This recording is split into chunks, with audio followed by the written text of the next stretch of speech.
Una mujer sin hogar oyó disparos y el grito de un niño. Sin pensarlo, se lanzó delante del hijo del jefe de la mafia y recibió 4 balas que iban dirigidas a él. Pensó que salvarle la vida le costaría la suya. No sabía que le devolvería la suya. El cubo era más pesado de lo que parecía. Sable Clark agarró el asa oxidada con ambas manos, con los dedos entumecidos por el frío de febrero, mientras lo arrastraba por el pavimento agrietado. 3 días de lluvia habían convertido su remolque en una pesadilla llena de goteras. Y ahora estaba vaciando el cuarto cubo de la noche en el desagüe pluvial cerca de la planta de procesamiento de pescado abandonada. Llevaba 8 meses viviendo en los muelles de Brooklyn, el tiempo suficiente para saber qué contenedores del transporte tenían huecos por los que podía colarse cuando el viento se volvía brutal, el tiempo suficiente para reconocer el sonido de los diferentes motores. Camiones de reparto al amanecer. Coches patrulla después de medianoche. El ocasional propietario de un yate que volvía tambaleándose de las fiestas de Manhattan, pero el sub negro que dobló la esquina a toda velocidad a las 11:47 p.m. era diferente. Sable se quedó paralizada, con el cubo aún en la mano, mientras el vehículo derrapaba hasta detenerse a 30 pies de distancia. La puerta trasera se abrió de golpe antes de que las ruedas dejaran de girar. Salió un hombre alto, de hombros anchos, que se movía con una determinación que hacía que todo a su alrededor pareciera lento. Incluso en la oscuridad, Sable podía ver las líneas entalladas de su abrigo, el brillo de sus zapatos caros salpicando ahora los charcos. «¡Muavite!», gritó dentro del vehículo. Una pequeña figura salió tambaleándose. Un niño, de unos 10 años, con una chaqueta fina empapada. El hombre, su padre, se dio cuenta Sable, agarró al niño por el hombro y lo empujó hacia el extremo del asiento trasero. Fue entonces cuando Sable vio el terror en el rostro del niño. Debería haberse dado la vuelta. Debería haber dejado caer el cubo y desaparecido entre las sombras entre los contenedores, como había aprendido a hacer. En 8 meses en las calles, la primera regla la había mantenido con vida. No te involucres. Los ojos del niño se encontraron con los suyos por un segundo. Abiertos, suplicantes, perdidos. Entonces, la noche estalló. Los faros brillaron desde la dirección opuesta. Otro vehículo. No. 2 de ellos derrapando para formar un bloqueo. Puertas abriéndose. El sonido agudo e inconfundible del metal deslizándose contra el metal. Armas. Mateo Yu. El padre rugió, tratando de proteger a su hijo. Pero fue demasiado lento. Todo fue demasiado lento. El cuerpo de Sable se movió antes de que su cerebro se diera cuenta. El antiguo entrenamiento, enterrado bajo meses de hambre y desesperación, de repente cobró sentido con una claridad cristalina. Ella había sido paramédica. Sabía exactamente cuánto tiempo tardaba una bala en recorrer 9 metros. También sabía cuánto tiempo tardaba en morir. Sus piernas corrieron por el cemento mojado. El cubo traqueteó detrás de ella, olvidado. Los hombres armados gritaban. No podía oír las palabras, solo ruido, y el padre buscaba algo en su abrigo, y el niño gritaba, y nada de eso importaba porque Sable ya se había lanzado. Se estrelló contra el niño como un jugador de fútbol americano, rodeando con sus brazos su pequeño cuerpo y girando su cuerpo para amortiguar el impacto contra el marco de la puerta del todoterreno. El grito del niño se cortó cuando el aire salió de sus pulmones. La primera bala le dio en el omóplato izquierdo. Sintió como si alguien le hubiera dado un golpe con un bate de béisbol en la espalda, una fuerza contundente que se propagó en ondas de choque. Se oyó jadear, pero sus brazos se tensaron instintivamente alrededor del niño. La segunda bala le dio más abajo, justo encima de la columna vertebral. La tercera le atravesó el hombro derecho. La cuarta no sintió dónde le dio. Todo se volvió blanco y distante al mismo tiempo.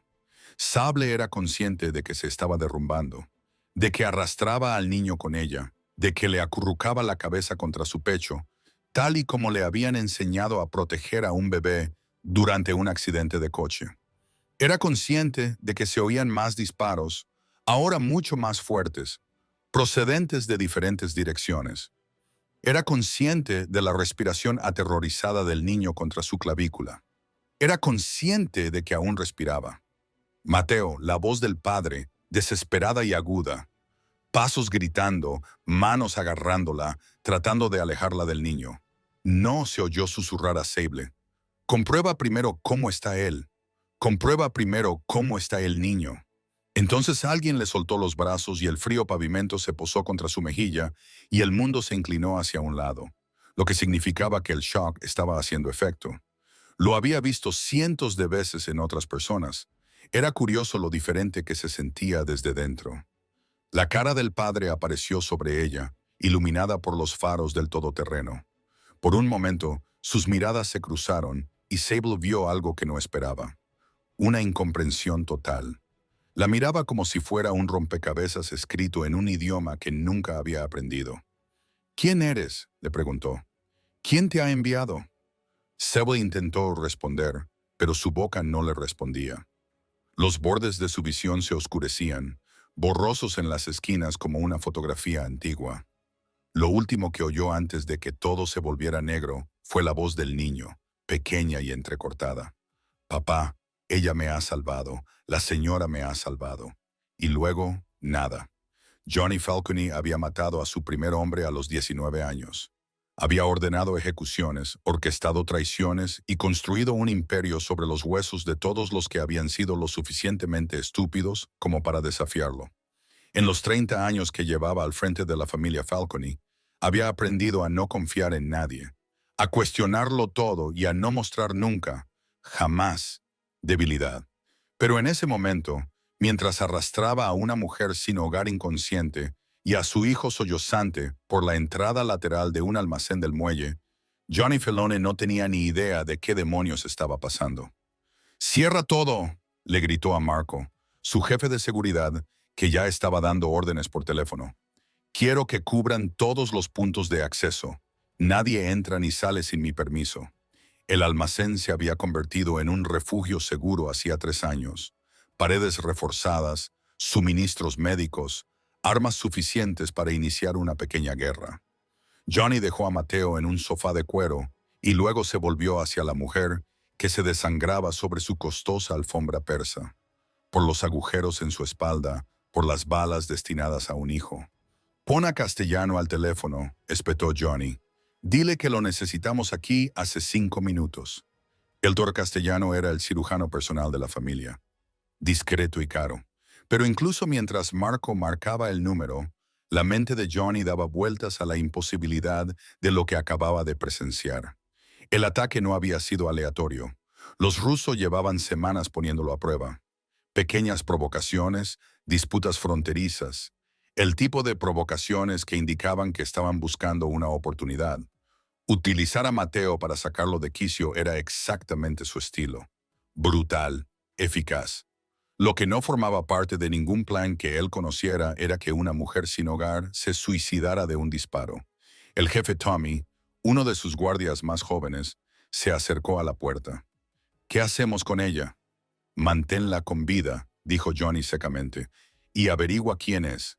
«¿Crees que es ruso?», preguntó Marco, presionando una gasa contra la herida más grave de la mujer. Johnny la miró fijamente. 30 y tantos años, tal vez. Rostro demacrado, del tipo de delgadez que proviene de las comidas perdidas, no de los gimnasios. Llevaba varias capas de ropa que no combinaban entre sí. 2 chaquetas, una con la manga sujeta con cinta adhesiva. Sus botas estaban unidas con cordones enrollados alrededor de las suelas. Nada en ella indicaba que fuera una agente profesional. «Los rusos no contratan a gente que parece dormir en contenedores de basura», dijo Johnny lentamente. «Compruébala de todos modos». Mientras Tommy y otro guardia la cacheaban, Johnny se volvió hacia su hijo. Mateo estaba sentado rígido en el sofá, con ambas manos agarrando la chaqueta rota de la mujer. De alguna manera, la había agarrado durante el caos. Los ojos oscuros del niño eran enormes en su pálido rostro y seguían cada movimiento de la habitación. Mateo Johnny mantuvo la voz tranquila. «¿Estás herido?» El niño negó con la cabeza. «Habla». «No». Papá salió apenas por encima de un susurro. Johnny se agachó frente a él, ignorando la sangre. La de ella, no la de ellos, que había empapado su propio abrigo. Escúchame, lo que pasó esta noche no fue culpa tuya. ¿Lo entiendes? Los que hicieron esto están muertos o huyendo, pero pagarán por ello. La mirada de Mateo volvió a posarse en la mujer que yacía en el suelo. Se interpuso delante de mí. Lo sé, no nos conocía. Simplemente se interpuso. Johnny no supo qué responder. En su mundo, cada acción tenía un motivo. Cada sacrificio tenía un precio. La gente no se interponía delante de las balas por desconocidos. Y desde luego no lo hacían por el hijo de un hombre que se había pasado décadas haciendo enemigos. Jefe, Tommy levantó algo pequeño. Encontré esto en su bota. Era una tarjeta plastificada, pero desgastada por los bordes, parcialmente deslaminada por el daño causado por el agua. Johnny la cogió y la inclinó hacia la luz. Certificado de técnico de emergencias médicas del estado de Nueva York. Nombre, Sable Clark. Caduca el 15 de abril de 2023. Casi 2 años caducada. La foto mostraba a la misma mujer, pero más sana, con el rostro más redondeado, los ojos claros y el pelo recogido de forma profesional. Sonreía. Una paramédica, dijo Marco, leyendo por encima de su hombro. Eso explica lo de saltar sobre las balas. Probablemente solo sea instinto. Pero Johnny se quedó atascado en la fecha de caducidad. 2 años. ¿Qué había pasado en 2 años para que alguien pasara de ser una salvadora certificada a vivir en una caravana junto al puerto? La puerta se abrió de golpe. El doctor Castellano entró corriendo. La bolsa médica ya estaba abierta. ¿Dónde está? ¿Dónde está Mateo? No él, dijo Johnny. Ella. Castellano parpadeó al ver a la mujer en el suelo, luego a Johnny y luego de nuevo a la mujer. Ella no es familia. Recibió 4 balas por mi hijo. Eso la convierte en algo. La voz de Johnny bajó a un tono que ponía fin a las discusiones. Sálvala. Mientras el médico se ponía manos a la obra, el teléfono de Johnny vibró. Se alejó, sin perder de vista a Mateo. Habla, dijo al teléfono. Jefe, tenemos a 2 de los tiradores. Era ese que llamaba desde el lugar de la emboscada. Ambos son del equipo de Russo, los demás se han dispersado, pero los estamos rastreando. Quiero a todos muertos antes del amanecer, dijo Johnny en voz baja. Y ese averigua si sabían lo de la mujer. Si esto fue una trampa, jefe, interrumpió ese, hay algo más. Hemos recuperado las imágenes de seguridad de las cámaras del muelle. Esa mujer lleva meses viviendo en una caravana cerca del muelle 7. Es muy reservada. No recibe visitas, no tiene contactos, nada. No es nadie. Johnny miró a Sable Clark, inconsciente y sangrando sobre su alfombra, mientras su cirujano personal trabajaba frenéticamente para mantenerla con vida. Nadie, una don nadie que acababa de salvar la vida de su hijo sin dudarlo, sin saber quiénes eran, sin ninguna esperanza de recompensa. Detrás de él, la vocecita de Mateo rompió el silencio. Se pondrá bien, ¿verdad, papá? Johnny Falcone había construido un imperio basado en la certeza, en el control, en conocer todos los ángulos antes de que nadie más viera el juego. Por primera vez en 30 años, no tenía ni idea de qué decir. 23 minutos. Ese era el tiempo que, según el doctor Castellano, le quedaba a Sable Clark antes de desangrarse por completo, incluso con su trabajo de emergencia. El almacén refugio tenía suministros, pero no un quirófano. No el equipo necesario para extraer 4 balas y tratar el tipo de daño interno que éstas habían causado. Necesito un hospital, dijo Castellano, con el sudor goteando por su frente mientras trabajaba. Uno de verdad. He detenido la hemorragia, pero no hay hospitales. Johnny ya se estaba moviendo. La llevaremos a la clínica. Marco abrió mucho los ojos. Jefe, la clínica es solo para la familia. Si los demás se enteran, no recuerdo haber pedido una votación. El tono de Johnny podría haber congelado el vodka. Traje el transporte blindado ahora mismo.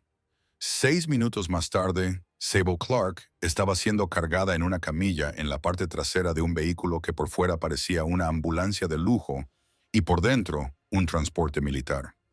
Cristales antibalas, paneles reforzados, suficiente equipo médico como para funcionar como una pequeña sala de urgencias. Johnny se subió detrás de la camilla. «Mateo, quédate con Marco», comenzó a decir, pero su hijo ya se había apresurado a pasar junto a él para entrar en el vehículo. «Voy contigo, Mateo. Ella me salvó». La voz del chico se quebró y las lágrimas finalmente comenzaron a correr por sus mejillas. Ella no conoce a nadie. No tiene a nadie. No puede estar sola. Johnny abrió la boca y luego la cerró. En los 10 años de vida de su hijo, le había enseñado el negocio familiar manteniendo una cuidadosa distancia. Véalo todo. No confíes en nada. Nunca dejes que las emociones nublen tu juicio. Mateo siempre había sido tan callado, tan obediente, absorbiendo las lecciones como una esponja. Era la primera vez que su hijo le desafiaba. «Sube», dijo Johnny finalmente. «Siéntate y no toques nada». El transporte se puso en marcha. 2 vehículos de escolta se colocaron en formación a su alrededor. La clínica estaba a 17 minutos a través de las calles nocturnas de Brooklyn. 17 minutos que Sable Clark quizá no tuviera. Castellano trabajaba sin descanso, ajustando 4 líneas y controlando las constantes vitales en una pequeña pantalla. Los números no significaban nada para Johnny, pero podía leer perfectamente la expresión de la doctora. Se estaba muriendo. Mateo se sentó en el banco frente a la camilla, todavía aferrado a la chaqueta rota, con la mirada fija en el pálido rostro de Sable. El chico no había dejado de temblar desde el tiroteo. Probablemente fuera por el shock. Johnny lo había visto antes en soldados, en víctimas, en cualquiera que se hubiera acercado demasiado a su propia mortalidad. Debería consolar a su hijo, decir algo. ¿Pero qué? El transporte dio un bache. El equipo traqueteó. Mateo se inclinó hacia adelante instintivamente, extendiendo una manita para agarrarse a la barandilla de la camilla. Asiento. Aún así, la voz de Johnny sonó más aguda de lo que pretendía. Mateo se estremeció, pero no movió la mano. «Ella me salvó, papá. Lo sé». Ni siquiera lo pensó. Simplemente corrió. La voz del niño apenas se oía por encima del ruido del motor. ¿Por qué lo haría? Johnny se había estado haciendo la misma pregunta durante los últimos 20 minutos. En su mundo, el heroísmo era una transacción. Se salvaba a alguien porque te debía un favor, porque necesitabas una ventaja o porque servía a una estrategia mayor. El altruismo puro era una tontería de cuento de hadas. El tipo de historia que la gente se contaba a sí misma para dormir mejor por la noche. Pero él había visto la cara de Sable Clark en esos segundos antes de que las balas impactaran. No había habido ningún cálculo en sus ojos, solo una acción instintiva y pura. Algunas personas, dijo Johnny lentamente, actúan sin pensar. Tú siempre me dices que piense primero, pero ella no pensó. Y me salvó. Mateo levantó la vista, con sus ojos oscuros tan parecidos a los de su madre, buscando el rostro de su padre. Así que tal vez pensar no siempre es lo correcto. Las palabras flotaban en el vehículo blindado como humo. Johnny sintió algo cambiar en su pecho, incómodo y desconocido. Se suponía que su hijo no debía cuestionarlo. No debía ver las grietas en la filosofía que había mantenido viva a la familia Falcon durante 3 generaciones. «Pensar te mantiene vivo», dijo Johnny, pero incluso a sus propios oídos le sonó hueco. «Ella está viva», replicó Mateo en voz baja. «Y yo también». Antes de que Johnny pudiera responder, Castellano maldijo entre dientes. «Está entrando en shock. La presión arterial está bajando rápidamente». El médico se movía frenéticamente, comprobando las vías y ajustando la medicación. El monitor comenzó a pitar más rápido, con más insistencia. Mateo apretó la barandilla con fuerza. «No, no, no, no». Mateo retrocedió. «No puede morir». La voz del chico se elevó hasta convertirse en un grito. «No puede morir por mi culpa». Johnny agarró a su hijo por los hombros y lo apartó de la camilla. «Esto no es culpa tuya. ¿Me oyes? Nada de esto». Entonces, ¿de quién es? Mateo se retorció entre sus brazos, con lágrimas en los ojos. «¿De quién es, papá?» «De los que nos dispararon. De ti por ser quien eres. De ella por estar en el lugar equivocado». ¿A quién culpo cuando la señora que me salvó la vida muere delante de mí? La pregunta golpeó a Johnny como un golpe físico. Su hijo de 10 años, acababa de articular algo que él había tardado décadas en enterrar bajo capas de justificaciones y males necesarios.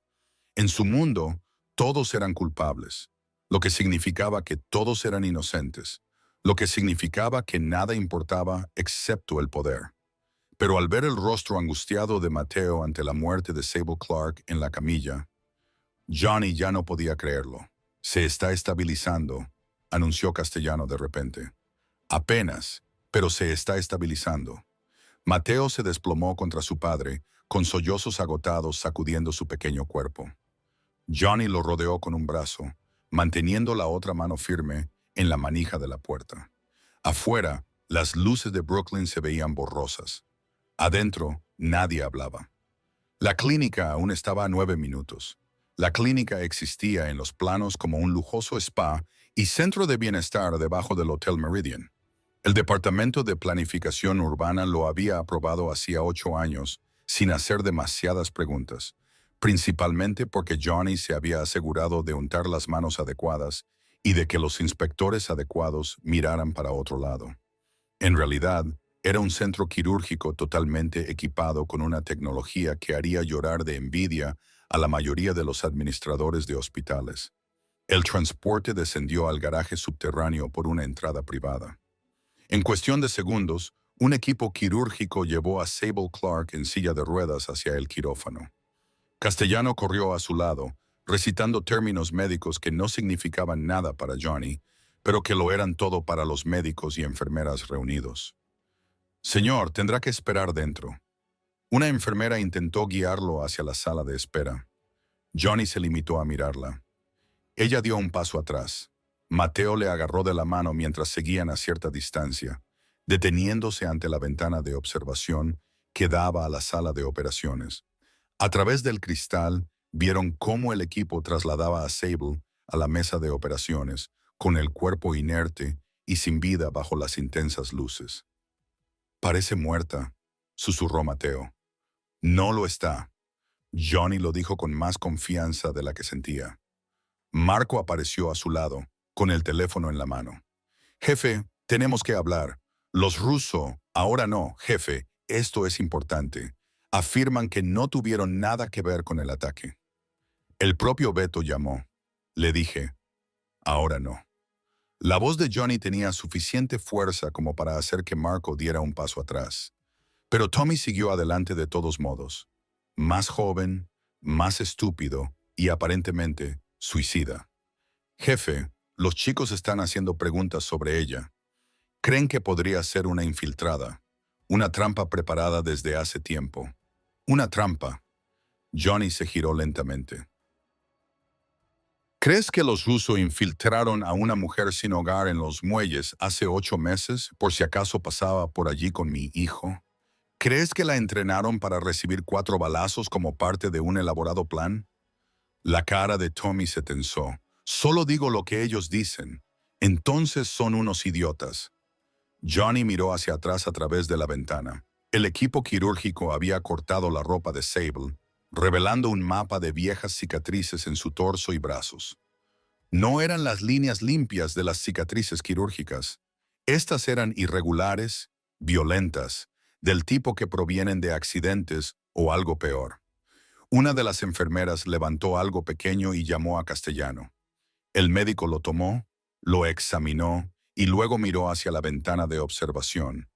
No podía ver a través del cristal unidireccional, pero levantó el objeto de todos modos.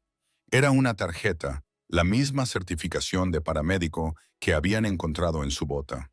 Castellano le dijo algo a la enfermera, quien asintió y salió de la habitación. Un minuto después, apareció en la puerta de la ventana de observación. «Doctor Castellano me pidió que le informara. Dijo con cautela que la paciente tiene lesiones antiguas extensas compatibles con un traumatismo grave. Encontró la certificación pegada dentro de su bota con esparadrapo. Cree que la guardaba como recuerdo de quién era antes». Las palabras se posaron sobre el pequeño grupo como polvo. Un recuerdo de quién era antes. Johnny volvió a pensar en la fecha de caducidad. 2 años. No se pasa de ser paramédico certificado a vagabundo en 2 años sin que ocurra algo catastrófico. Un accidente, una adicción, una pérdida tan profunda que lo destrozó todo. Jefe, dijo Marco en voz baja, si no es una infiltrada, si realmente no es nadie, entonces tenemos un problema diferente, y es que todas las familias de Nueva York se enterarán esta noche. Una vagabunda recibió una bala por su hijo. Querrán saber por qué la trajo aquí. ¿Por qué estás utilizando los recursos de la familia para una desconocida? Marco hizo una pausa. Lo verán como una debilidad.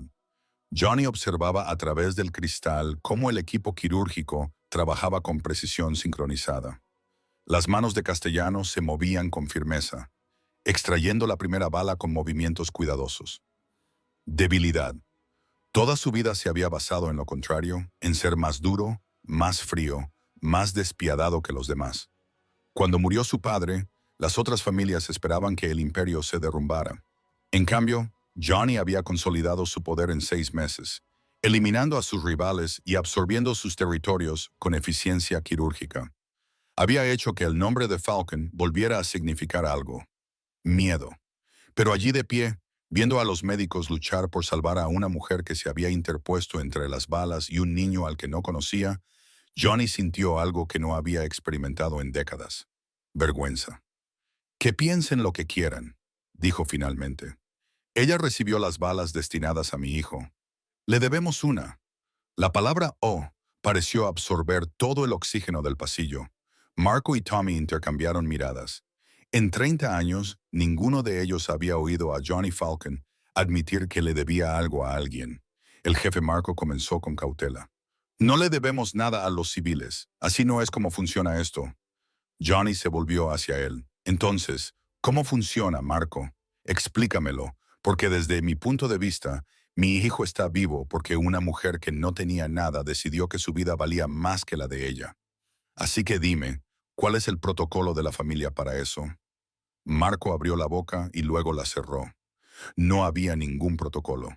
Nunca había sido necesario. En el quirófano, Castellano extrajo la segunda bala. La sostuvo a contraluz, la examinó y luego la dejó caer en una bandeja metálica con un sonido que resonó en el altavoz de observación. Clink.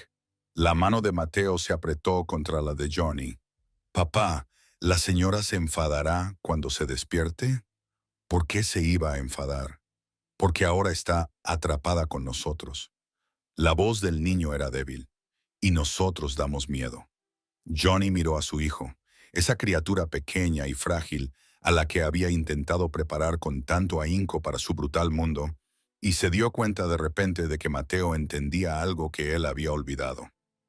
A veces, lo más aterrador no era la bala, sino todo lo que venía después. Sable se despertó con el olor a lavanda y antiséptico. Te equivocas. Todo mal. Las calles olían a gasóleo y basura. Su caravana olía a óxido y moho. En ningún lugar de su mundo olía a detergente caro y productos de limpieza de hospital. Intentó incorporarse.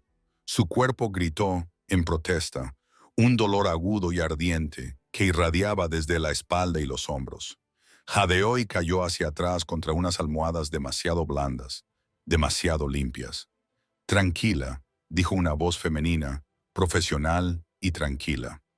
Te han operado de urgencia para extraerte las balas. Tienes que permanecer inmóvil. Sable abrió los ojos de golpe. El techo sobre ella era de color crema, liso, con luces empotradas que no parpadeaban. Las paredes eran de color azul pálido. El equipo médico emitía un suave pitido junto a la cama. Pero no era una habitación de hospital.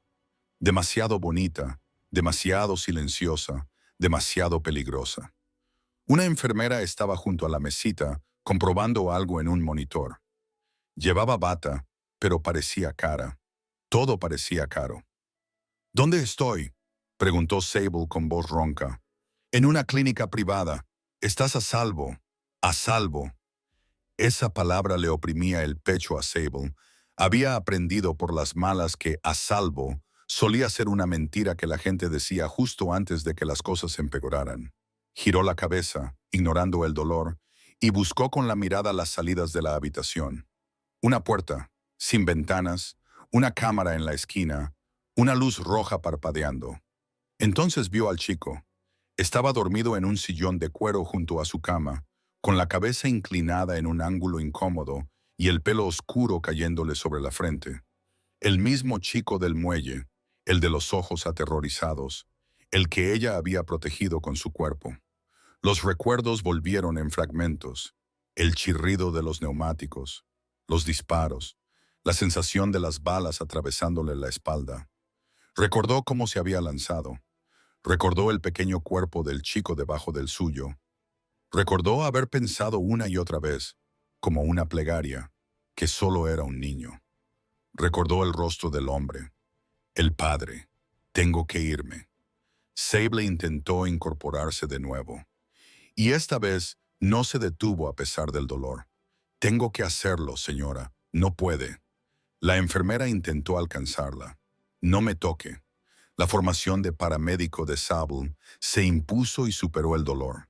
Sabía exactamente cuánto daño podía hacerse a sí misma al moverse. También sabía que quedarse allí, donde quiera que fuera, la mataría. Había visto la cara del padre, el abrigo caro, la forma en que los otros hombres le habían cedido el paso, la violencia casual en sus movimientos. Había pasado 8 meses en las calles aprendiendo a reconocer el peligro, y ese hombre era una señal de advertencia andante. La gente como él no dejaba vivir a los testigos. La puerta se abrió. Sable giró la cabeza hacia ella, con todos los músculos tensos. El hombre entró, el mismo de los muelles, ahora con un traje diferente, gris carbón, perfectamente entallado. Sus ojos oscuros recorrieron la habitación, se posaron en ella y se detuvieron. «¿Estás despierta?», dijo. No es una pregunta. La mano de Sable encontró el cable de 4 hilos. Podía arrancarlo y usar el soporte como arma si fuera necesario. Por sí misma. Quizás 10 segundos para la señorita Clark. Su voz era tranquila, mesurada. «No eres una prisionera aquí. Entonces puedo irme. Apenas puedes sentarte». Eso no es una respuesta. Algo brilló en su expresión. Sorpresa, tal vez. Probablemente la gente no le hablaba así. Se acercó y Sable se tensó, pero se detuvo a una distancia prudente, respetando los límites. Eso fue inesperado. «Me llamo Johnny Falcone», dijo. «Hace 4 noches le salvó la vida a mi hijo». 4 noches. Ella había estado inconsciente durante 4 días. Los ojos de Sable volvieron a posarse en el niño dormido. En la penumbra parecía tener menos de 10 años, vulnerable. Tenía las manos debajo de la mejilla y había un peluche, un osito, encajado entre él y el brazo de la silla. «No se ha ido», continuó Johnny. «Las enfermeras trajeron una cama adecuada. Él la rechazó. Dijo que necesitaba estar en esa silla cuando usted despertara. ¿Por qué? Porque tiene 10 años y vio cómo usted recibía 4 balas que iban dirigidas a él y está aterrorizado de que usted muera y sea culpa suya». La voz de Johnny se mantuvo tranquila, pero algo debajo de ella no lo estaba. Los niños procesan el trauma de forma diferente a nosotros. Sable lo sabía. Había tratado casos pediátricos y había visto cómo los niños interiorizan cosas que destrozarían a los adultos. Pero oírlo de este hombre claramente peligroso, le parecía surrealista. «No lo hice por gratitud», dijo finalmente. «Oí gritar a un niño, reaccioné. Todo lo demás vino después». Johnny la miró fijamente durante un largo rato. «¿Eres paramédica? ¿Tu certificación ha caducado?» Sable apretó la mandíbula. «Ya no soy nada. No soy VD. Por eso tengo que irme antes de que quien te disparó descubra que estoy viva y venga a buscarme para chantajearme». «No lo harán. No puedes saberlo». «Yo sí». Su tono transmitía absoluta certeza. «Los hombres que nos atacaron están muertos. Todos ellos. La familia que los envió ha sido eliminada. Tú no eres un objetivo». Sable quería creerle, pero había dejado de creer en la seguridad hacía 2 años. La noche en que el conductor ebrio cruzó la línea central y convirtió toda su vida en escombros. «Salvaste a mi hijo», dijo Johnny en voz baja. «¿Por qué?» La pregunta quedó suspendida entre ellos. Sable podía ver que él realmente no lo entendía. En su mundo, aparentemente la gente no actuaba sin intereses, sin motivos ocultos. Oí gritar a un niño, repitió ella, con la respiración entrecortada. Todo lo demás vino después. En la silla, Mateo se movió. Abrió los ojos, desenfocados y somnolientos. Luego encontraron su rostro. «Estás despierta», susurró. A pesar de todo, del dolor, del miedo, de la absoluta certeza de que quedarse allí era un error, Sable sintió que algo se rompía en su pecho. «Sí», dijo en voz baja, «estoy despierta». El rostro del chico se transformó. Alivio puro y sin complicaciones, como el amanecer. Y Sable se dio cuenta con creciente temor de que marcharse acababa de volverse mucho más difícil. La sala de reuniones estaba en el centro de la finca de Johnny, una mansión en Staten Island que desde fuera parecía una antigua fortuna y desde dentro una fortaleza. Paredes reforzadas, habitaciones de pánico, vigilancia suficiente para controlar una pequeña ciudad. Johnny se sentó a la cabecera de una larga mesa de caoba. 6 de sus lugartenientes más fieles se sentaron a ambos lados. Eran hombres que habían matado por él, sangrado por él, construido el imperio Falcon junto a él durante décadas. En ese momento, todos pensaban que había perdido la cabeza. ¿Una yonki sin techo? Carlo Benedetti se inclinó hacia adelante, con los nudillos llenos de cicatrices apoyados en la mesa. «Jefe, con todo respeto, ¿en qué demonios está pensando?» «No es una yonki», dijo Johnny con frialdad. «El doctor Castellano le ha hecho todas las pruebas. Está limpia». «Entonces, ¿qué es?» Vincent Torres, el consejero de la familia, se ajustó las gafas porque la historia no tenía sentido. Una antigua paramédica que vive en una caravana recibe 4 balazos por una niña que no conoce. La gente no hace eso. Ella lo hizo. Y precisamente por eso tenemos que eliminar el problema. La voz de Carlos se endureció. Antes de que las otras familias la utilicen como moneda de cambio, traes a una civil a los asuntos familiares. Nos haces vulnerables a todos. Se está recuperando en mi casa, algo que todas las bandas de Nueva York ya saben. Carlos dio un golpe en la mesa. Los rusos ya están difundiendo rumores. Dicen que te has vuelto blando, que estás protegiendo a una mujer que probablemente lo ha montado todo. Los rusos no están en posición de difundir nada. La voz de Johnny bajó al tono peligroso que solía poner fin a las discusiones. ¿O es que has olvidado que eliminamos toda su estructura de mando hace 3 días? A eso me refiero. Vincent sacó una carpeta y la deslizó por la mesa. Eliminamos a 15 de los suyos en represalia. Hemos iniciado una guerra por esta mujer y ahora la estás alojando como si fuera de la familia. Jefe, llevo 20 años contigo. Nunca he cuestionado tu criterio, pero esto... Se cayó, pero la insinuación era evidente. Esto es un suicidio. Sal Grimaldi, jefe de sus operaciones de drogas, tomó la palabra. ¿Y si simplemente la trasladamos? La instalamos en un lugar agradable, lejos. Nos aseguramos de que esté cómoda, pero sin conexión con nosotros. De esa manera. No, jefe. Ella recibió las balas que él debería haber recibido. Johnny apoyó las manos sobre la mesa. Mi hijo por unas balas que iban dirigidas a matar a un niño de 10 años. Ella no dudó, no pidió dinero, ni siquiera sabía quiénes éramos. Se lo debemos. La habitación se quedó en silencio. Marco, de pie junto a la puerta, parecía querer desaparecer en el papel pintado. Tommy, a su lado, se había puesto pálido.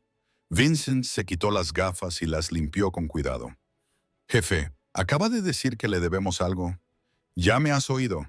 En 30 años, dijo Vincent lentamente, nunca te había oído usar esa palabra para referirte a alguien ajeno a la familia. Entonces ya es hora». Carlos se levantó bruscamente, haciendo que la silla rozara el mármol. «Esto es una locura. Somos la familia Falcon. No le debemos nada a los civiles. No protegemos a extraños. Y desde luego que no arriesgamos todo lo que hemos construido por una desconocida sentimental. Cuidado». El tono de Johnny podría haber congelado las llamas. «Mucho cuidado, Carlo». Pero Carlo estaba demasiado enfadado para detenerse. «Ella es una carga. Cada día que se queda aquí, parecemos más débiles. Los rusos ya se están reorganizando. Los calabreses están esperando una oportunidad. ¿Y nosotros qué hacemos? Cuidando a una mujer sin hogar porque tuvo un momento de estupidez. No fue estupidez. La voz vino de la puerta. Todos se volvieron. Mateo estaba allí de pie, en pijama, con el oso de peluche bajo el brazo. Tenía el pelo revuelto por el sueño, pero sus ojos eran claros y directos. ¿Cuánto tiempo llevaba escuchando? Mateo, vuelve a la cama. Johnny se sobresaltó. Ella me salvó la vida, tío Carlo. El niño entró en la habitación con una confianza que sorprendió a todos. Ella no pensó. No hizo preguntas. Simplemente corrió y me cubrió porque eso es lo que hace. Así es ella. El rostro de Carlos se suavizó ligeramente. Chico, tú no lo entiendes. Entiendo que quieras matarla. La voz de Mateo no vaciló. O hacerla desaparecer. Porque te incomoda porque hizo algo que no puedes explicar con tus reglas. Mateo. El tono de Johnny ahora era de advertencia. Pero su hijo siguió hablando. Papá dice que tu familia, esa familia se protege mutuamente pase lo que pase. Que somos leales incluso cuando nos cuesta caro. Miró a cada uno de los hombres alrededor de la mesa. Ella me protegió cuando le costó todo. Si después de eso no es familia, entonces la palabra no significa nada. El silencio que siguió fue ensordecedor. Vincent miró a Johnny. Al parecer, te ha estado escuchando demasiado bien, murmuró Johnny. Papá Mateo se volvió hacia su padre. Una vez me dijiste que el respeto no tiene que ver con el miedo. Tiene que ver con mantener tu palabra incluso cuando es difícil, especialmente cuando es difícil. Johnny sintió un nudo en el pecho. Sus propias palabras le eran devueltas por su hijo de 10 años. Palabras que había destinado al negocio familiar para enseñar a Mateo a ser fuerte. No esperaba que se utilizaran de esta manera. Ve a la cama, Mateo, dijo en voz baja. ¿La mantendrás a salvo? Ve a la cama. Mateo lo miró fijamente un momento más. Luego se dio la vuelta y se marchó, llevándose consigo su osito de peluche. La sala permaneció en silencio hasta que sus pasos se desvanecieron. Entonces Johnny miró a cada uno de sus hombres por turno. La mujer permanecerá bajo mi protección. Cualquiera que tenga algún problema con eso, puede marcharse ahora mismo. Nadie se movió. Bien. Johnny se puso de pie. Se acabó la reunión. Mientras salían, Vincent se quedó rezagado. Jefe, sabes lo que esto significa, ¿verdad? El precedente que sienta. Johnny pensó en la cara de Sable Clark cuando se despertó. El miedo, la desesperación por huir, la certeza absoluta de que quedarse la mataría. Ella entendía su mundo mejor que la mayoría de sus propios hombres. Sí, dijo en voz baja. Lo sé. La habitación de invitados era más grande que toda la caravana de Sable. Se quedó de pie junto a la ventana, con una mano apoyada en el marco y la otra agarrando el bastón de 4 puntas que las enfermeras habían insistido en que conservara durante 2 días más. Debajo, los cuidados jardines se extendían hacia un muro de piedra coronado por cámaras. Más allá, árboles, sin vecinos, sin testigos. Llevaba 3 días en esa casa y todavía se sentía como un ratón en un nido de serpientes. La puerta se abrió sin previo aviso. Sable se giró demasiado rápido y sintió un dolor agudo en la espalda. Entraron 2 criadas, ambas de mediana edad, que la miraron con curiosidad apenas disimulada. Hablaban en italiano rápidamente mientras cambiaban las sábanas. Solo entendió fragmentos, pero el tono era bastante claro. La vagabunda salvó al príncipe. No sé por qué la tiene, probablemente para aliviar su conciencia. Una de ellas se rió, no con crueldad, pero tampoco con amabilidad. La risa de la gente que habla de un perro callejero que su jefe ha traído a casa inexplicablemente. Sable se volvió hacia la ventana, con la mandíbula apretada. Había pasado 8 meses invisible en las calles. La gente la miraba como si fuera de cristal. De alguna manera, esto era peor. Ser vista, pero no como una persona, sino como una curiosidad, un problema. Las criadas se marcharon, aún murmurando. Sable contó hasta 60 y luego regresó con cuidado a la cama. Cada paso era una agonía. Le habían extraído las balas, pero el daño que habían causado al atravesar su omóplato, astillar sus vértebras y desgarrar sus músculos tardaría meses en curarse. Si aguantaba tanto tiempo, un suave golpe, diferente de la entrada prefundante de la criada. Adelante, dijo, esperando a una enfermera. Mateo empujó la puerta con el hombro, con ambas manos ocupadas con una bandeja, un cuenco con algo humeante, un vaso de agua y servilletas. Te he preparado la comida, anunció, dirigiéndose con cuidado hacia la mesita de noche. Sable parpadeó. ¿Qué has hecho? Basta.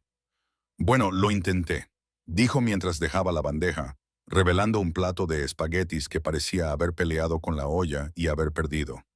Los fideos estaban demasiado cocidos y pegados entre sí. La salsa era más sopa que salsa, y todo tenía el atractivo estético de una escena del crimen. El cocinero quería hacerlo, continuó Mateo, sin mirarla a los ojos. Pero le dije, no, me has salvado la vida, así que yo debería prepararte la comida. Eso es lo que hace la gente, ¿no? Algo en el pecho de Sable se rompió un poco más. Sí, dijo en voz baja, o es lo que hace la gente. Mateo finalmente la miró con ansiedad. ¿Está bien? Nunca he hecho pasta antes. Papá dice, tenemos gente para eso, pero quería intentarlo. Sable cogió el tenedor, enrolló unos espaguetis con esfuerzo y dio un bocado. Estaba horrible. Poco salado, demasiado cocido. La salsa sabía como si viniera directamente de un bote sin nada añadido. Está perfecto, mintió. Su rostro se iluminó como si le hubiera dado el mundo. Acercó la silla y se acomodó con las piernas recogidas debajo de él. Durante un momento, se limitó a observarla comer, en silencio. ¿Te dolió? Sable se detuvo. Probablemente los médicos le habían advertido que no hiciera preguntas como esa.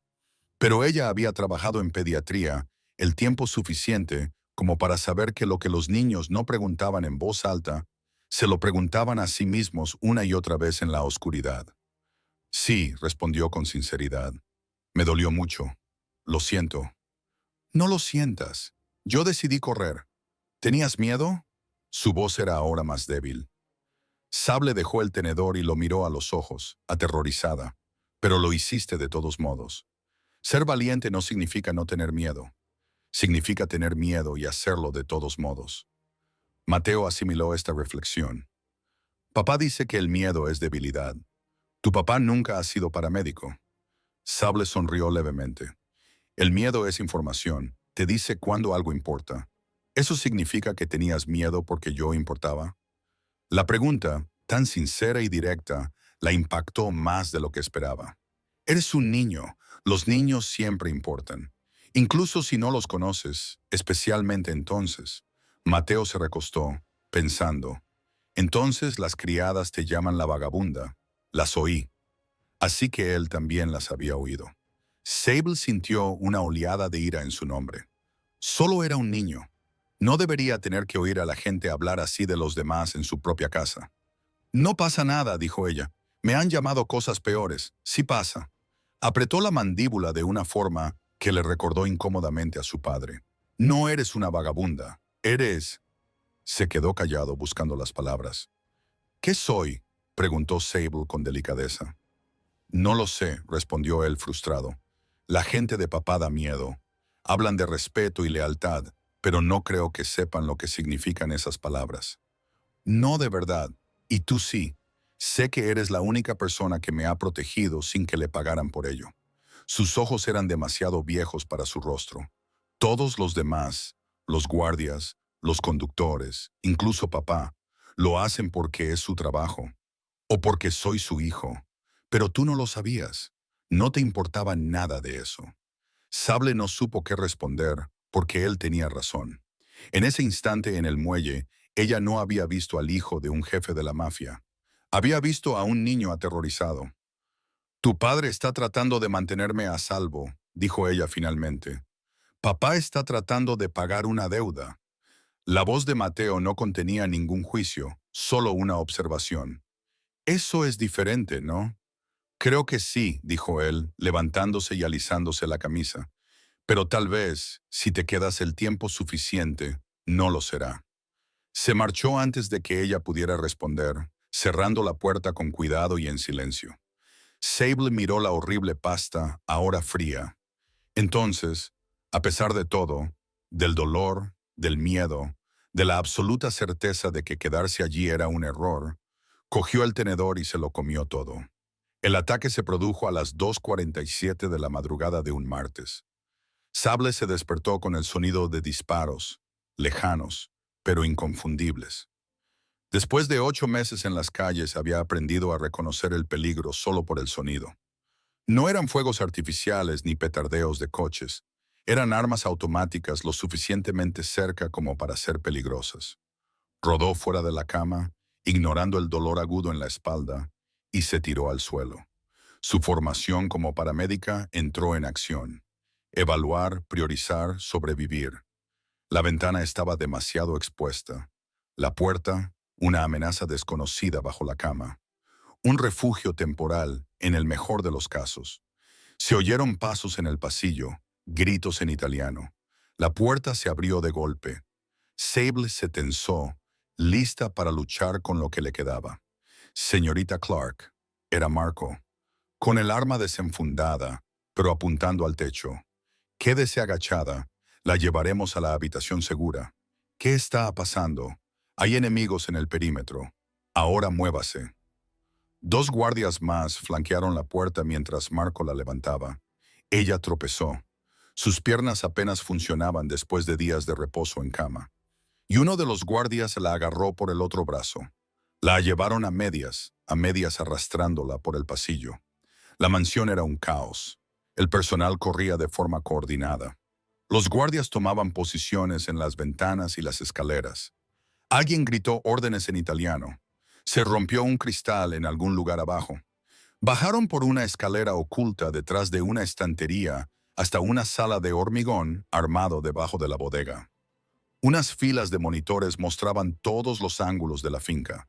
En la pantalla, Sable podía ver destellos de disparos cerca de la pared este.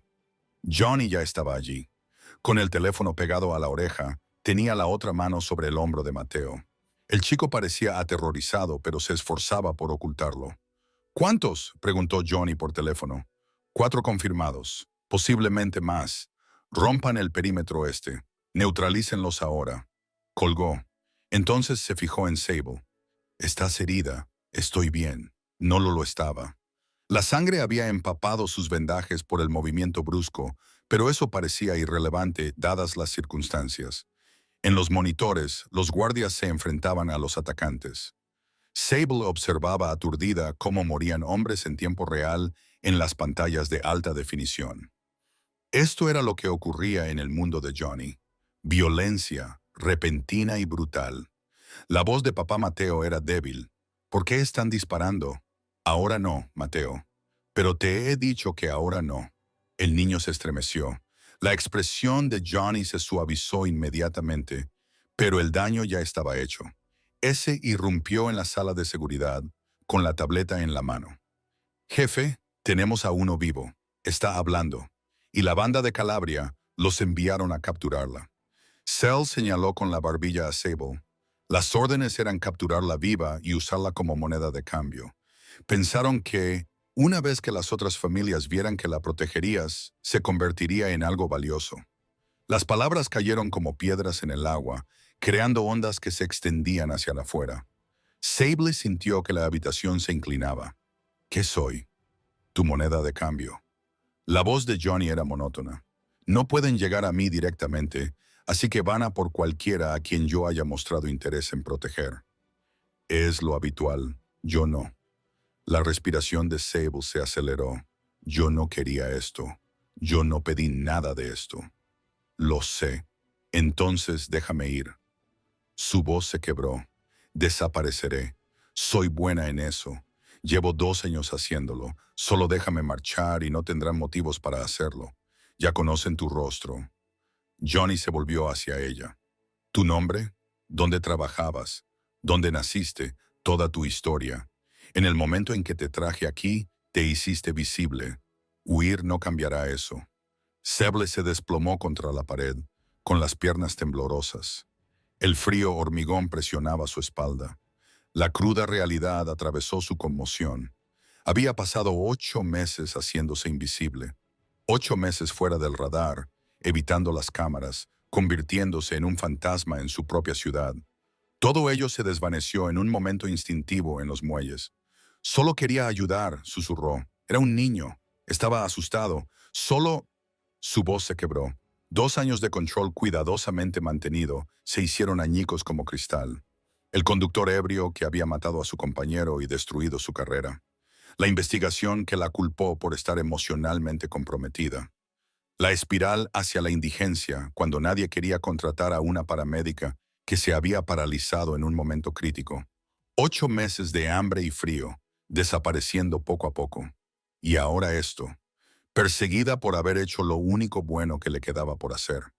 Lo siento, la voz de Mateo interrumpió su crisis nerviosa. Había cruzado la habitación sin que ella se diera cuenta y ahora se encontraba a una distancia prudencial. Esto es culpa mía.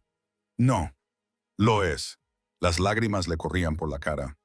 Si yo no fuera su hijo, si no fuéramos lo que somos, usted estaría bien. Usted me salvó y ahora la gente quiere hacerle daño por eso. Mateo, Johnny se acercó a su hijo, pero el chico dio un paso atrás. Dijiste que protegemos a la familia, dijo Mateo, alzando la voz. Dijiste que la lealtad es importante, pero ella es la que sale herida. Ella es la que tiene miedo, y nosotros le hemos hecho esto por ser lo que somos.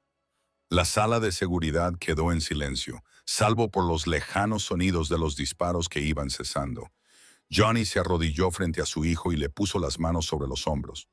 Tienes razón, dijo en voz baja. Nosotros hicimos esto, lo que significa que nosotros lo arreglamos. ¿Cómo? Exigió Mateo. ¿Cómo se arregla el hecho de convertir a alguien en un objetivo? Johnny miró a Sable, que seguía desplomada contra la pared, destrozada, sangrando y aterrorizada. Por primera vez en 30 años, realmente no sabía la respuesta. En los monitores, los guardias arrastraban cadáveres lejos de la pared este. Jefe, dijo Cell con cautela, necesitamos una decisión. No podemos mantenerla aquí indefinidamente. No es seguro para nadie. Lo sé, dijo Johnny. Pero al observar a Sable, esta mujer que no había pedido nada y lo había perdido todo, se dio cuenta de que todas las soluciones en su mundo implicaban violencia o abandono.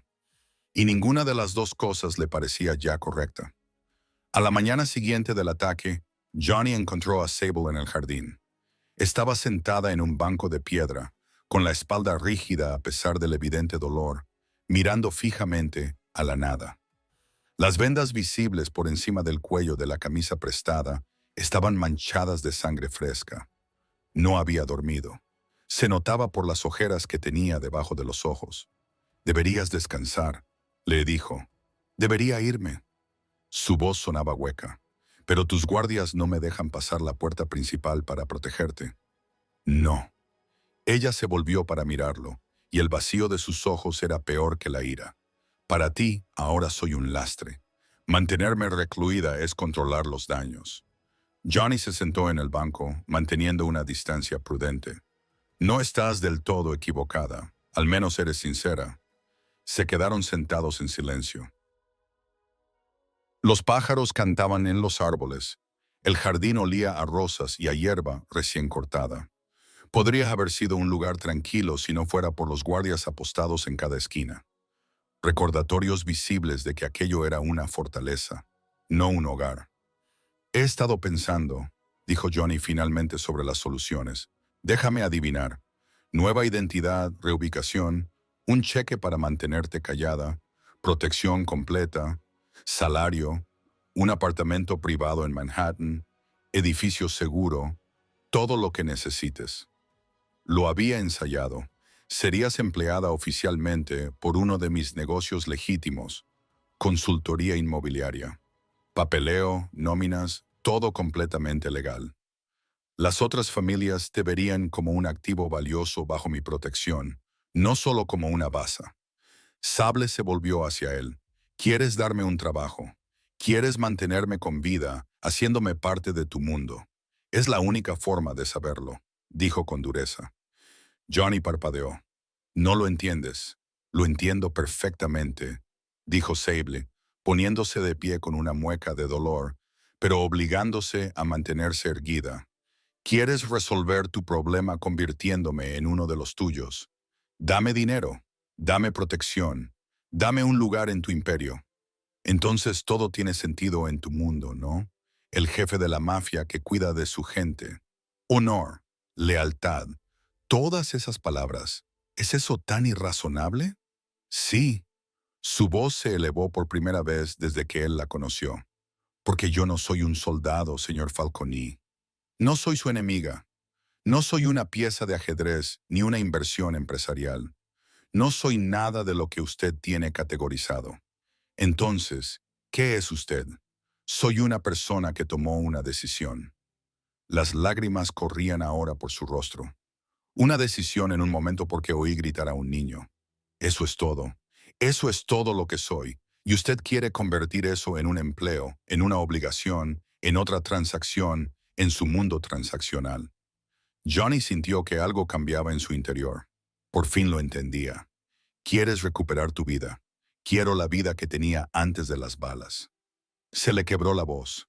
Quiero volver a ser invisible. Quiero despertarme y no preguntarme si hoy es el día en que alguien me secuestrará para obtener ventaja.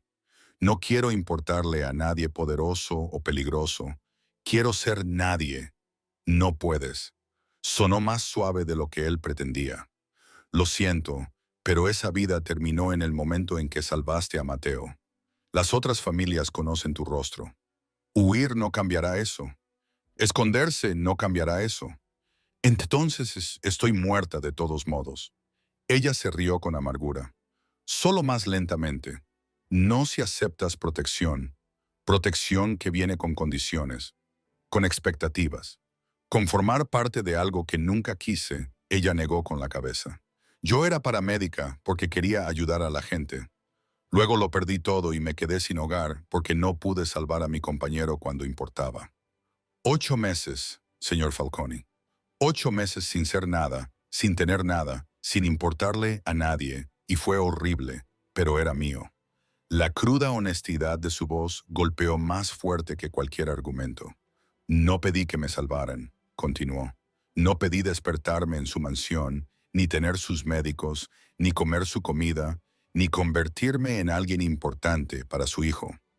Solo quería vaciar mi maldito cubo y volver a dormir en mi caravana. Y ahora ni siquiera puedo tener eso porque usted decidió que yo valía algo. Usted vale algo para usted. Se acercó y a pesar de ser la mitad de su tamaño y apenas poder mantenerse en pie, había furia en sus ojos. Tú decides que soy importante porque salvé a tu hijo. Tú decides que soy valiosa porque encajo en tu código de honor. Pero, ¿qué hay de lo que yo quiero? ¿Qué hay de lo que yo decido que valgo? ¿Qué quieres tú? Preguntó Johnny con verdadera curiosidad. Sable abrió la boca y luego la cerró. La lucha se desvaneció de su postura. Se dejó caer en el banco, agotada y derrotada. Quiero dejar de tener miedo, susurró finalmente. Quiero despertarme sin preguntarme cuándo vendrá el próximo ataque. Quiero dejar de ser algo por lo que la gente lucha. Lo miró. Quiero la vida que tenía antes de las balas, aquella en la que no era nadie. ¿Es eso realmente tan imposible? Johnny pensó en su imperio construido sobre el poder, el miedo y el control. Pensó en las otras familias que siempre estaban al acecho de cualquier debilidad. Pensó en la realidad de su mundo, donde la compasión era la moneda de cambio y cada acción tenía consecuencias. Sí, dijo en voz baja. Lo siento, pero sí.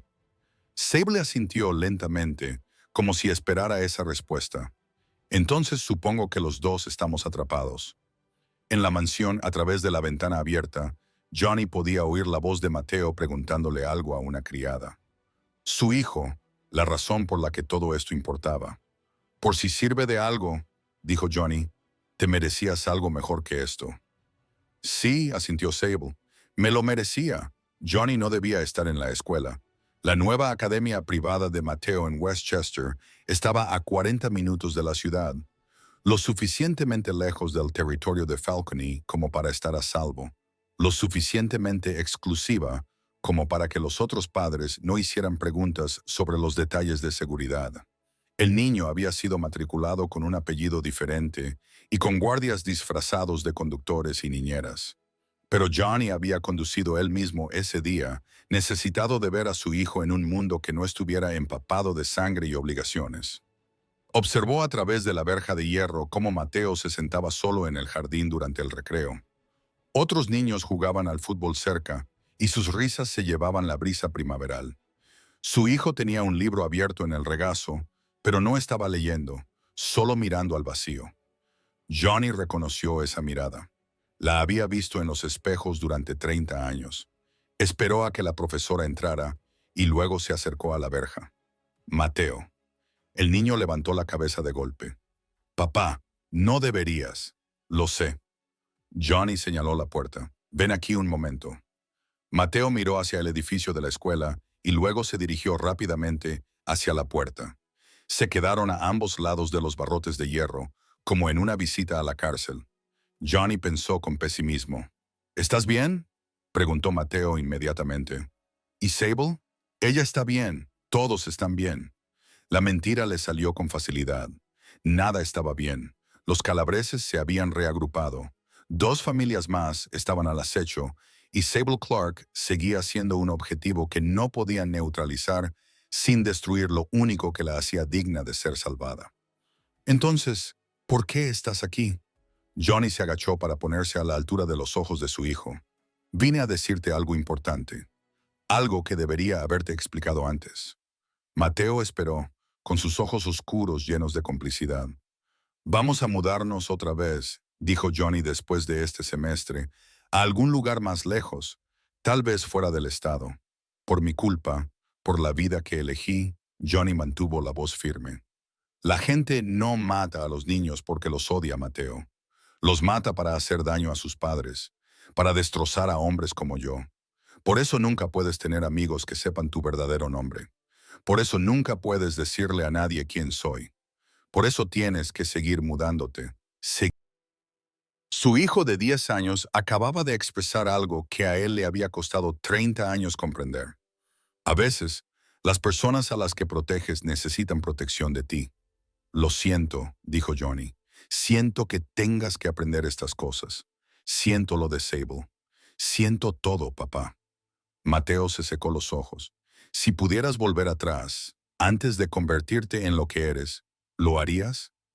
La pregunta flotaba entre ellos como humo. Johnny pensó en el poder, en el respeto, en el imperio que había construido. Luego pensó en los ojos vacíos de Sable Clark esa mañana, en su hijo solo en el patio del colegio, en una esposa que había elegido huir en lugar del amor. Sí, susurró, que Dios me ayude. Sí. Un profesor llamó desde el edificio. El recreo estaba terminando. Tengo que irme, dijo Mateo. Lo sé. Johnny se puso de pie. Mateo, sé mejor que yo. Prométemelo. El chico asintió y corrió de vuelta al colegio. Johnny lo observó hasta que desapareció en el interior y luego regresó a su coche. Se sentó en el asiento del conductor durante 10 minutos, con las manos en el volante, mirando al vacío. Luego llamó a Vincent. Necesito que encuentres a alguien, dijo. Alguien que pueda dar a la gente una nueva vida. Una vida real, no solo documentos falsos, desapariciones completas. Jefe, hazlo. Colgó y condujo de vuelta a la ciudad, hacia su imperio de sangre y obligaciones, sabiendo que salvar a Sable Clark podría suponer perderla por completo. La ciudad costera se llamaba Saybrook. Tenía 800-400 habitantes y estaba a 3 horas al norte de Nueva York, lo suficientemente lejos como para que importara. Sable estaba en el porche de un pequeño edificio de apartamentos, con las llaves en la mano, tratando de asimilar lo imposible de la última hora. Johnny la había llevado él mismo. Sin guardias, sin séquito, solo ellos dos en un sedán anónimo. El apartamento estaba en el segundo piso, con vistas a un puerto donde los barcos de pesca se balanceaban bajo el sol de la mañana. Un dormitorio, una pequeña cocina, muebles que parecían nuevos pero no caros. Normal. Agresivamente, deliberadamente normal. El contrato de alquiler está a tu nombre, dijo Johnny, entregándole una carpeta. Sarah Mitchell, esa eres tú ahora. Certificado de nacimiento, tarjeta de la Seguridad Social, carné de conducir, todo legítimo. No son documentos falsos, son reales, solo que se han redirigido a través de los canales. Sable abrió la carpeta con manos temblorosas. La foto del carné de conducir era suya, tomada en la mansión hacía 3 días sin que ella supiera por qué. La fecha de nacimiento era diferente. La ciudad natal era diferente, pero la cara que la miraba era innegablemente la suya. Hay un trabajo esperándote, continuó Johnny. Una pequeña empresa de suministros médicos necesita un gestor de inventario. No es nada glamuroso, pero es un trabajo legítimo. Tu nuevo historial muestra experiencia administrativa, no médica. No hay señales de alarma. ¿Por qué? La palabra salió entrecortada. ¿Por qué? ¿Por qué tanto lío? Nueva identidad, trabajo, apartamento. Esto tiene que haber costado mucho. No, la voz de Johnny era firme. No lo reduzcas al dinero. Salvaste a mi hijo. Esta es la única forma que conozco de devolverte lo que te quitamos. Sable miró alrededor del apartamento. La luz del sol entraba por las ventanas. Las paredes eran de color crema, recién pintadas. Había una cafetera en la encimera, platos en los armarios, toallas en el baño. Alguien incluso había llenado la nevera. Era todo lo que había perdido hacía 2 años, una vida. Una vida real. Las otras familias, dijo, me buscarán. Sarah Mitchell no tiene ninguna conexión con los Falcons. No tiene antecedentes en el crimen organizado de Nueva York. No es nadie. Johnny se acercó a la ventana y miró hacia el puerto. Sable Clark desaparecerá. Habrá rumores de que la hemos trasladado, de que ha muerto, de que ha huido. Les daremos diferentes versiones a las diferentes familias. Para cuando distingan la verdad de la ficción, Sarah Mitchell será tan aburrida que será invisible. Y si me encuentran de todos modos, no lo harán. Se volvió hacia ella. Pero si lo hacen, hay un número en esa carpeta. Contacto de emergencia. Una llamada y te sacamos de allí. Sin preguntas, sin obligaciones. Sable se sentó en el sofá, con las piernas repentinamente débiles. No lo entiendo. Podrías haberme hecho desaparecer para siempre. Eso también habría resuelto tu problema. Sí, admitió Johnny, lo habría hecho. Entonces, ¿por qué esto? Se quedó callado durante un largo rato. Mi hijo me hizo una pregunta ayer. Me preguntó si podría volver atrás antes de convertirme en lo que soy. ¿Lo haría? ¿Qué le respondiste? La verdad que lo haría. La expresión de Johnny era indescifrable. No puedo deshacer 30 años. No puedo devolver las vidas que he quitado ni reparar el daño que he causado, pero puedo devolverte tu vida. O al menos una versión de ella.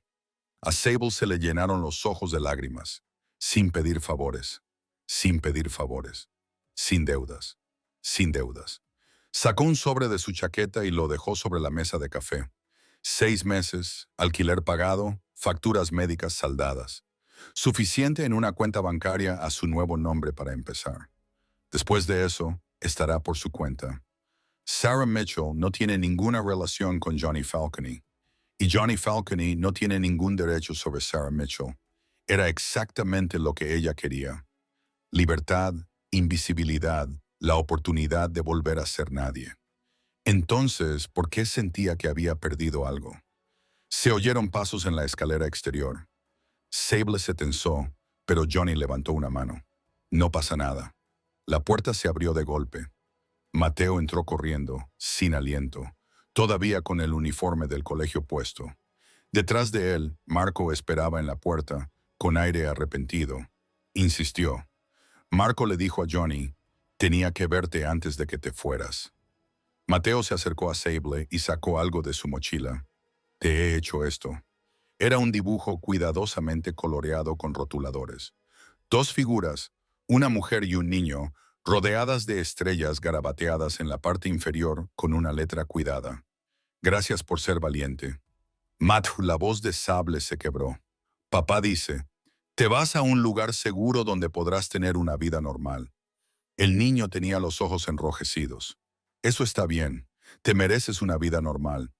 Pero quería que supieras que me costó encontrar las palabras, que lo que hiciste siempre fue importante para mí. Sable lo abrazó con cuidado, consciente de que su espalda aún se estaba curando. Él se aferró a ella como si fuera lo último sólido en un mundo cambiante. «Eres un buen chico», le susurró. «No dejes que nadie te diga lo contrario. ¿Volveré a verte?» Ella quería mentir, quería prometerle visitas y llamadas telefónicas y todas las cosas normales, pero esa no era su realidad. «No lo sé», dijo con sinceridad, «pero pensaré en ti y en esa horrible pasta que me preparaste». Mateo se rió entre lágrimas. Estaba bastante mala. «Era la peor y la mejor», dijo ella, apartándose y poniéndole las manos en los hombros. «Voy a aprender a nadar», dijo él de repente. «Esta vez de verdad, no solo en nuestra piscina. Papá lo prometió. Deberías venir a visitarnos algún día, cuando sea seguro. Podríamos ir a la playa». Sable esbozó una sonrisa entre lágrimas. «Quizás algún día». Johnny tocó el hombro de su hijo. «Es hora de irse». Caminaron hacia la puerta. Johnny se detuvo y miró atrás por última vez. «Gracias», dijo en voz baja, «por recordarme lo que es ser padre». Luego se marcharon. Sable se quedó de pie en su nuevo apartamento, sosteniendo un dibujo infantil, escuchando el sonido de los pasos que se desvanecían por las escaleras. Afuera, las gaviotas gritaban sobre el puerto. Un sonido normal en una ciudad normal, para una persona normal, llamada Sarah Mitchell. Era libre. Entonces, ¿por qué le dolía tanto? Los muelles tenían un aspecto diferente a la luz del día. Johnny se paró donde todo había comenzado 6 semanas atrás, el lugar exacto donde Sable Clark había estado tirando agua de lluvia de un balde cuando su mundo chocó con el de ella. La casa rodante ya no estaba, la había retirado la ciudad. Solo quedaba un rectángulo de césped muerto, marcando el lugar donde alguien había vivido alguna vez. Había venido solo. No, solo él y los fantasmas de aquella noche. El viento que venía del agua era frío y le atravesaba el abrigo. La primavera en Nueva York era impredecible. Un día hacía calor y al siguiente era invierno. Se subió el cuello y se quedó mirando el espacio vacío donde había estado la caravana. Buscaba balas, trozos de metal que deberían haber matado a su hijo. En cambio, habían destrozado algo en Johnny que no sabía que se podía romper. Su teléfono vibró. El nombre de Vincent apareció en la pantalla. «Habla». Johnny respondió. «Ya está hecho. Los calabreses aceptaron nuestras condiciones. Se retiran por completo de Brooklyn». Vincent hizo una pausa. «También confirmaron lo que sospechábamos. Fueron ellos quienes contrataron al escuadrón de Russo. Querían iniciar una guerra entre familias mientras se expandían. Y ahora sus líderes dirigen lo que queda de su operación desde Miami. Somos dueños de su territorio, sus contactos, todo. Se acabó, jefe. Victoria total. Victoria». La palabra sabía a ceniza. «Bien», Johnny dijo. «¿Qué hay de las historias?» «La mujer que tú querías exactamente.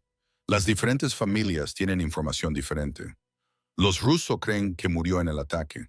Los calabreses creen que la pagamos y que se fue del país. Los Moreta oyeron que entró en el programa de protección de testigos». El tono de Vincent cambió. «Ya nadie la busca. Sable Clark es oficialmente un callejón sin salida, lo que significa que Sarah Mitchell podría vivir». «Una cosa más», continuó Vincent con cautela. «El consejo quiere reunirse para hablar de Mateo. Les preocupa la situación del colegio, la mudanza, los gastos de seguridad. Creen que tal vez sea el momento de considerar alternativas». «¿Alternativas?». La voz de Johnny se volvió fría. «Habla claro, Vincent. Quieren sugerir un internado en el extranjero. Suiza o Inglaterra. Algún lugar donde estuviera completamente separado del negocio. Bajo protección, pero lejos». Johnny cerró los ojos. Querían hacerle a Mateo lo que le había hecho su esposa. Eliminarlo por completo de la ecuación. Mantenerlo a salvo borrando su conexión con la familia. Hace un mes, podría haberlo considerado, podría haber visto la ventaja estratégica. Ahora, todo lo que veía era la cara de su hijo en el jardín de la escuela, preguntándole si volvería atrás y elegiría otra cosa. Dile al consejo que no. Johnny dijo que Mateo se queda conmigo. Si tienen alguna preocupación, pueden expresarla directamente. Jefe, ¿no me he expresado con claridad? No, jefe. Transmitiré el mensaje. Johnny colgó y guardó el teléfono en el bolsillo. Caminó hasta el borde del muelle y miró hacia el agua. El puerto se extendía hacia el Atlántico, infinito y gris. En algún lugar a 3 horas al norte, Sable Clark, Sarah Mitchell, probablemente se estaba instalando en su nuevo apartamento, tal vez comenzando su nuevo trabajo, tal vez sentada en una cafetería sin mirar por encima del hombro, sin preguntarse si hoy era el día en que alguien la reconocería. Él le había dado la invisibilidad, lo único que ella más deseaba. Y no le había costado nada. Ningún dinero que importara, ningún territorio, ningún poder, solo la admisión de que algunas deudas no podían pagarse con nada que su mundo valorara. Jefe, Johnny se volvió. Marco estaba a una distancia respetuosa, con aspecto incómodo. Pensé que quizá querrías compañía, dijo Marco. Este lugar es donde todo cambió. Así es. Hiciste lo correcto con la mujer. Johnny consideró que antes el bien y el mal siempre habían sido cálculos sencillos. Fortaleció a la familia, eliminó amenazas, mantuvo el poder, pero Sable Clark había existido completamente al margen de esos cálculos. Hice lo único que podía hacer, dijo finalmente. Marco se acercó, siguiendo la mirada de Johnny al otro lado del agua. Los hombres están hablando de lo que pasó, de cómo lo manejaste, y lo respetan. Marco eligió cuidadosamente sus palabras. Creen que demostraste verdadera fuerza. Negarte a dejar que se convirtiera en una baza, protegerla sin convertirla en una de los nuestros, y luego dejarla ir y mantenerla habría sido más fácil. Eso requiere agallas, jefe. Fuerza. Johnny casi se echó a reír. No le había parecido fuerza, le había parecido ver cómo se desmoronaban 30 años de certezas. Vamos a hacer un cambio, dijo Johnny de repente. Nueva regla con efecto inmediato. Ningún niño volverá a sufrir daño alguno por atacarme. Ni los míos, ni los de nadie. Cualquier miembro de la banda que incumpla esta regla responderá directamente ante mí. Marco arqueó las cejas. Jefe, eso nos va a atar las manos. Otras familias utilizan a los niños como presión constantemente. Entonces, seremos diferentes. ¿Diferentes en qué sentido? Johnny pensó en Sable Clark lanzándose sin dudar contra las balas, en la pregunta silenciosa de Mateo.